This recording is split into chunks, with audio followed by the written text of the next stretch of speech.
So next we are going to study acquired immunity. First അറിയേണ്ടത് മുന്നേ പഠിച്ച innate ഇമ്മ്യൂണിറ്റിയും acquired ഇമ്മ്യൂണിറ്റിയും തമ്മിലുള്ള ഡിഫറൻസ് എന്താണ്. ഇന്നേറ്റ് ഇമ്മ്യൂണിറ്റി നമ്മൾ ലാസ്റ്റ് ക്ലാസ്സിൽ പറഞ്ഞിരുന്നു, അത് ഇൻബോൺ ആണ്. അത് പ്രത്യേക ഒരു പെത്തോജന് സ്പെസിഫിക് അല്ല.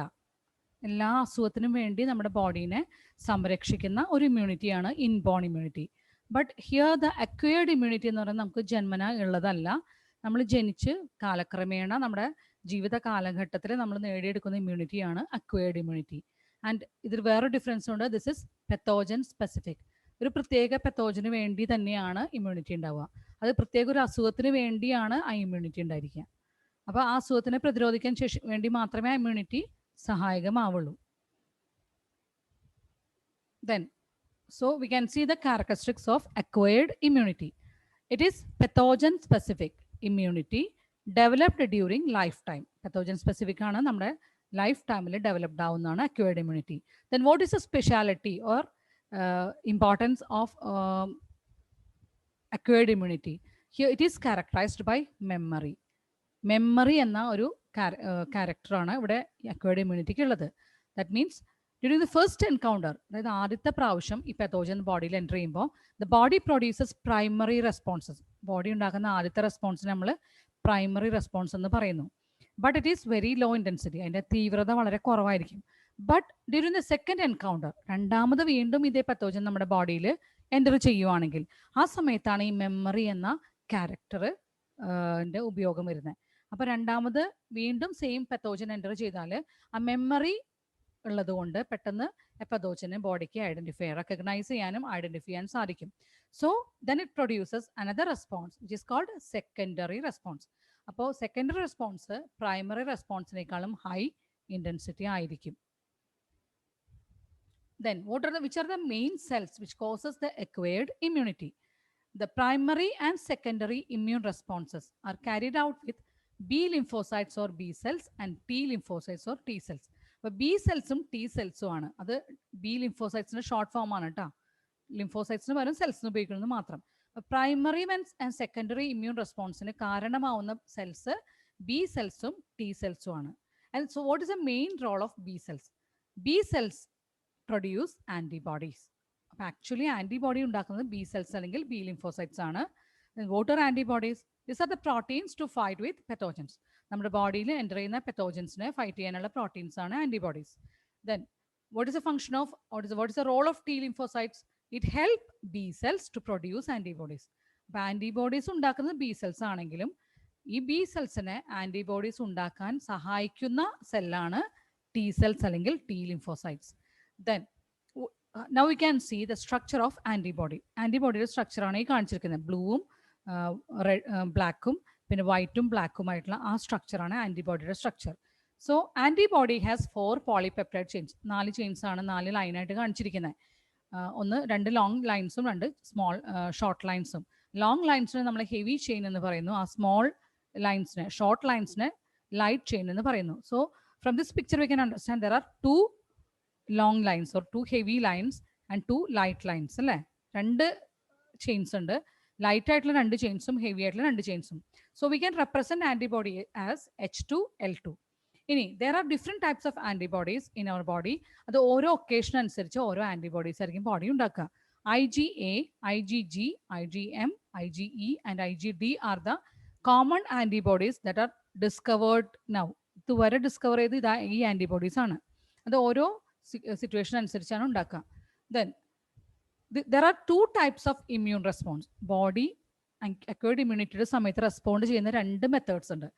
First one is humoral or antibody mediated response or antibody mediated immunity. എല്ലാം ഒന്ന് തന്നെയാണ് കേട്ടോ. ഹ്യൂമറൽ എന്ന് പറഞ്ഞാൽ ബോഡി ഫ്ലൂയിഡ്സിനാണ് ഹ്യൂമേഴ്സ് എന്ന് പറയാം. അപ്പോൾ ഈ ആൻറ്റിബോഡീസ് സാധാരണഗതിയിൽ ഉണ്ടാക്കിയിടുന്നത് അല്ലെ കാണപ്പെടുന്നത് ബോഡി ഫ്ലൂയിഡ്സ് ബ്ലഡിലൊക്കെയാണ് കാണുക. അതുകൊണ്ട് തന്നെ നമ്മൾ ഹ്യൂമറൽ ഇമ്മ്യൂണിറ്റി എന്ന് വിളിക്കുന്നു. പിന്നെ ആൻറ്റിബോഡി ഉൽപ്പാദിപ്പിക്കപ്പെടുന്നതുകൊണ്ട് we can call it as antibody mediated response or immunity. ഇനി അടുത്ത ടൈപ്പ് ഓഫ് റെസ്പോൺസ് ആണ് cell mediated response or cell mediated immunity. So first we can see what is humoral immunity.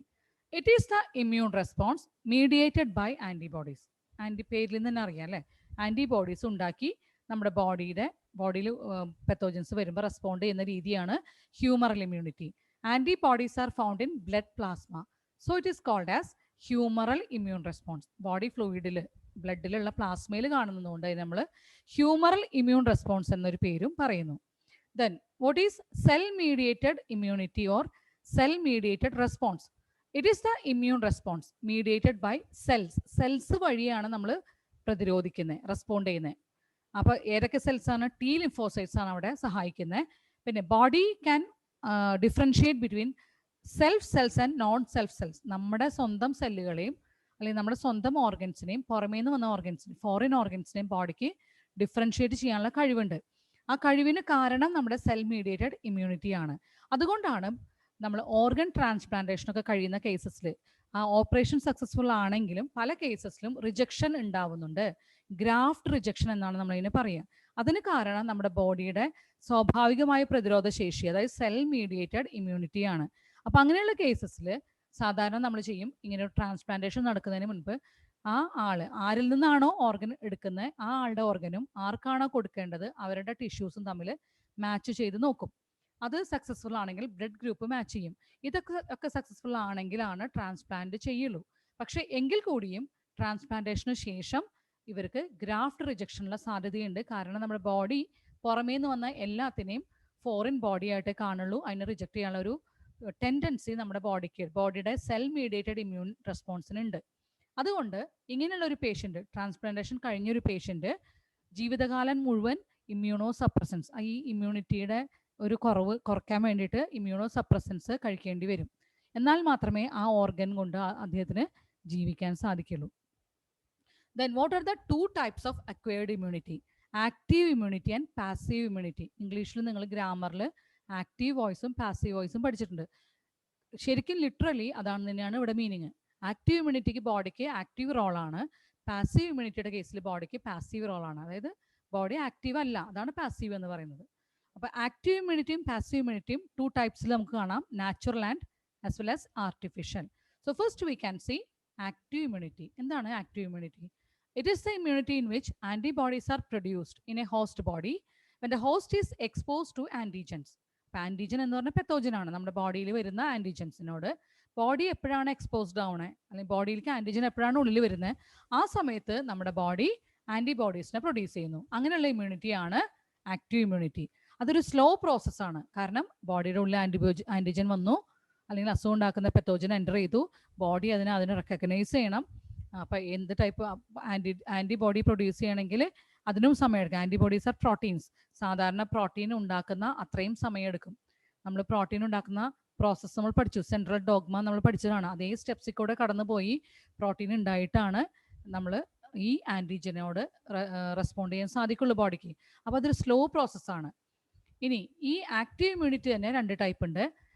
Natural active ഇമ്മ്യൂണിറ്റിയും artificial active immunity ഉണ്ട്. Natural കേസിൽ നമ്മൾ ഒന്നും ചെയ്യാതെ ഒരു അസുഖം ഉണ്ടാവുന്നു, ബോഡി അസുഖത്തിൻ്റെ അല്ലെങ്കിൽ ആൻറ്റിജനുള്ളിൽ ചെല്ലുമ്പോൾ തന്നെ ബോഡി ആൻറ്റിബോഡീസിനെ ഉണ്ടാക്കിയിട്ട് അതിനെ നശിപ്പിക്കുന്നത് നാച്ചുറലാണ്. ഇനി ആർട്ടിഫിഷ്യൽ ആക്റ്റീവ് ഇമ്മ്യൂണിറ്റിയുടെ കേസസിൽ പുറമേ നിന്ന് നമ്മൾ ബോഡിയിലേക്ക് മൈക്രോ ഓർഗാനിസം അല്ലെങ്കിൽ ആൻറ്റിജൻസിനെ ഇഞ്ചെക്ട് ചെയ്ത് കൊടുക്കുന്നു. ഇമ്മ്യൂണൈസേഷൻ മെത്തേഡ്സ് അല്ലെങ്കിൽ വാക്സിനേഷനൊക്കെ ചെയ്യുന്ന സമയത്ത് ചെയ്യുന്നതാണ്. ഡെഡ് ആയിട്ടുള്ള മൈക്രോ ഓർഗാനിസം, ഡെഡ് ആയിട്ടുള്ള അല്ലെങ്കിൽ ഇനാക്റ്റീവ് ആയിട്ടുള്ള ആൻറ്റിജൻസിനെ ബോഡിയിൽ ഉണ്ടാക്കുന്നു. അപ്പോൾ ബോഡി സ്വാഭാവികമായിട്ടും ആൻറ്റിബോഡീസിനെ പ്രൊഡ്യൂസ് ചെയ്ത് ബോഡിയിൽ സൂക്ഷിക്കുന്നു.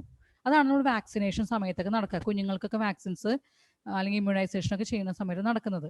അപ്പോൾ നാച്ചുറൽ കേസസിൽ ബോഡി സ്വാഭാവികമായും നമ്മളൊന്നും ചെയ്യാതെ നമ്മുടെ ഇടപെടലുകൾ ഇല്ലാതെ ബോഡിയിൽ ആൻറ്റിജൻ കയറുകയാണ്. ഇവിടെ ആൻറ്റിജൻ നമ്മൾ ഇൻജെക്ട് ചെയ്യുക ചെയ്യുന്നത് ആർട്ടിഫിഷ്യൽ ഇമ്മ്യൂണിറ്റിയിൽ കേട്ടോ. അത് ആൻറ്റിജൻ ഇൻജെക്ട് ചെയ്യപ്പെട്ട അസുഖം ഉണ്ടാവില്ല എന്ന് നിങ്ങൾക്ക് സംശയം ഉണ്ടാവാം. പക്ഷേ ഈ കേസസിൽ നമ്മളെപ്പോഴും ഇനാക്റ്റീവ് ആയിട്ടുള്ള ആൻറ്റിജൻസിനെയാണ് ഇഞ്ചെക്ട് ചെയ്യുക, അല്ലെങ്കിൽ ഡെഡ് ആയിട്ടുള്ള ആൻറ്റിജൻസിനെയാണ് വാക്സിനേഷൻ വഴി ഇഞ്ചെക്ട് ചെയ്യുക. അപ്പോൾ രണ്ട് കേസിലും ബോഡി ആക്റ്റീവ് റോളാണ്. ആൻറ്റിജൻ ശരീരത്തിൽ വരുന്ന മെത്തേഡിന് മാത്രമേ ഡിഫറൻസ് ഉള്ളൂ കേട്ടോ. അപ്പോൾ ബോഡി ആക്റ്റീവ് റോൾ ആയതുകൊണ്ട് ആ ഇമ്മ്യൂണിറ്റി ആക്റ്റീവ് ഇമ്മ്യൂണിറ്റി എന്ന് പറയുന്നു. പിന്നെ വാട്ട് ഈസ് പാസീവ് ഇമ്മ്യൂണിറ്റി? അപ്പോൾ നിങ്ങൾക്ക് കേട്ടാൽ തന്നെ അറിയാം, ഇവിടെ ബോഡിക്ക് പാസീവ് റോളാണ്. അതായത് ആൻറ്റിബോഡീസ് ഉണ്ടാക്കുന്നത് ബോഡിയല്ല. കാരണം പാസീവ് റോൾ എന്ന് പറയുന്നത് കാരണം അതാണ്. പക്ഷേ എന്ത് ചെയ്യും, ആൻറ്റിബോഡീസ് ഇല്ലെങ്കിൽ നമുക്ക് ആൻറ്റിജനെ നശിപ്പിക്കാൻ സാധിക്കില്ല. So will be giving readymade antibodies. നമ്മൾ റെഡിമെയ്ഡ് ആയിട്ടുള്ള ആൻറ്റിബോഡീസ് ശരീരത്തിലേക്ക് ഇഞ്ചെക്ട് ചെയ്യുന്നു. അതിന് നാച്ചുറൽ ആയിട്ടുള്ള പാസീവ് ഇമ്മ്യൂണിറ്റി ഉണ്ട് നമ്മുടെ ബോഡിയിൽ. നമ്മുടെ ഒരു അമ്മയിൽ നിന്ന് കുഞ്ഞിലേക്ക് പ്ലാസൻ്റ വഴി കിട്ടുന്ന ആൻറ്റിബോഡീസ്, അത് IgG ഗ്രൂപ്പ് ആൻറ്റിബോഡീസ് ആണ്. അതൊരു നാച്ചുറൽ ആയിട്ടുള്ള പാസീവ് ഇമ്മ്യൂണിറ്റിയാണ്. അതുപോലെ തന്നെ കൊളസ്ട്രത്തിൽ, അമ്മയുടെ ഫസ്റ്റ് മിൽക്കാണ് കൊളസ്ട്രം എന്ന് പറയുന്നത്, യെല്ലോ മിൽക്ക്. ആ യെല്ലോ കളറിലെ കൊളസ്ട്രം റിച്ച് ഇൻ ആൻറ്റിബോഡീസ് ആണ്. ആ ആൻറ്റിബോഡീസ് അതിൽ IgA ടൈപ്പ് ആൻറ്റിബോഡീസ് ആണ്, അതും കുഞ്ഞിന് കിട്ടുന്നു.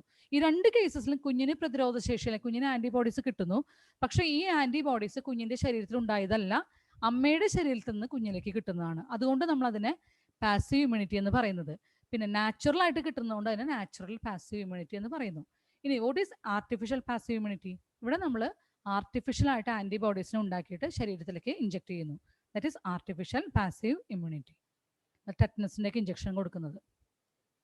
ഇനി എന്താണ് ഇമ്മ്യൂണൈസേഷൻ? നമ്മൾ കുഞ്ഞിന് വാക്സിൻസ് ഒക്കെ കൊടുക്കും അല്ലേ, ആ method. Then what is it? അവിടെയുള്ള പ്രിൻസിപ്പിൾ എന്താണ്? Here the principle is memory. അതായത് നമ്മൾ ആദ്യം തന്നെ ഇനാക്റ്റീവ് ആൻറ്റിജൻസിനെ ശരീരത്തിൽ ഇഞ്ചെക്ട് ചെയ്യുന്നു, ബോഡിയുടെ മെമ്മറി സെൽസ് ഉണ്ടാക്കപ്പെടുന്നു ആ സമയത്ത്. പിന്നെ ശരിക്കും നമുക്ക് ഇൻഫെക്ഷൻ ഉണ്ടാവുന്ന സമയത്ത് ഈ മെമ്മറി സെൽസ് ആ ആൻറ്റിജനെ പെട്ടെന്ന് റെക്കഗ്നൈസ് ചെയ്ത് ആൻറ്റിബോഡീസിനെ പ്രൊഡ്യൂസ് ചെയ്ത് അതിനെ നശിപ്പിക്കുന്നു. ഇതും രണ്ട് തരത്തിലാണ് ഇമ്മ്യൂണൈസേഷൻ, ആക്റ്റീവും പാസീവും ഇമ്മ്യൂണൈസേഷൻസ് ഉണ്ട്. ആക്റ്റീവ് ഇമ്മ്യൂണൈസേഷൻ്റെ കേസിൽ നമ്മൾ ഇനാക്റ്റീവ് ആയിട്ടുള്ള ആൻറ്റിജൻസിനെ വാക്സിൻ എന്ന രൂപത്തിൽ ഇഞ്ചെക്ട് ചെയ്യുക ചെയ്യുന്നത്. അപ്പോൾ അത് ഉള്ളിലേക്ക് വരുമ്പോൾ ബോഡി ആൻറ്റിബോഡീസിനെ ഉണ്ടാക്കുന്നു. അത് നാച്ചുറലായിട്ട് നടക്കുന്ന ഒരു പ്രോസസ്സാണ്. ഈ ആൻറ്റിബോഡീസ് ഈ ആൻറ്റിജൻസിനെ ന്യൂട്രലൈസ് ചെയ്യണം. പക്ഷേ അവിടെ യൂസ് ചെയ്യുന്ന പ്രിൻസിപ്പിളാണ് മെമ്മറി. മെമ്മറി ബി സെൽസും ടി സെൽസും ആണ് ശരിക്കും വാക്സിനുള്ളിൽ വരുമ്പോൾ ഉണ്ടാക്കപ്പെടുക. ഈ സെൽസ് പത്തോജനെ പെട്ടെന്ന് ഐഡൻറ്റിഫൈ ചെയ്യുന്നു. അതാണ് പോളിയോ വാക്സിൻ കൊടുക്കുമ്പോഴും, hepatitis B vaccine, DPT vaccine, ഇനിയിപ്പോൾ കൊറോണ വാക്സിൻ വരാൻ പോകുന്നു. ഇതൊക്കെ വരുന്ന സമയത്ത് വാക്സിൻ വരുമ്പോൾ നമ്മുടെ ശരീരത്തിൽ ഈ മെമ്മറി ബി സെൽസും ടി സെൽസും ഉണ്ടാക്കുക ചെയ്യുക അവിടെ. പിന്നെ ആൻറ്റിജൻ ഉള്ളിൽ വരുമ്പോൾ അത് ഈ സെൽസിനെ, ഈ ആൻറ്റിജനെ നശിപ്പിക്കും. ഈ വാക്സിൻസ് അപ്പോൾ എങ്ങനെ ഉണ്ടാവുക? DNA റീകോമ്പിനൻറ്റ് ടെക്നോളജി വഴിയാണ്. DNA റീകോമ്പിനൻറ്റ് ടെക്നോളജി വഴിയാണ് വാക്സിൻസ് പ്രൊഡ്യൂസ് ചെയ്യപ്പെടുക.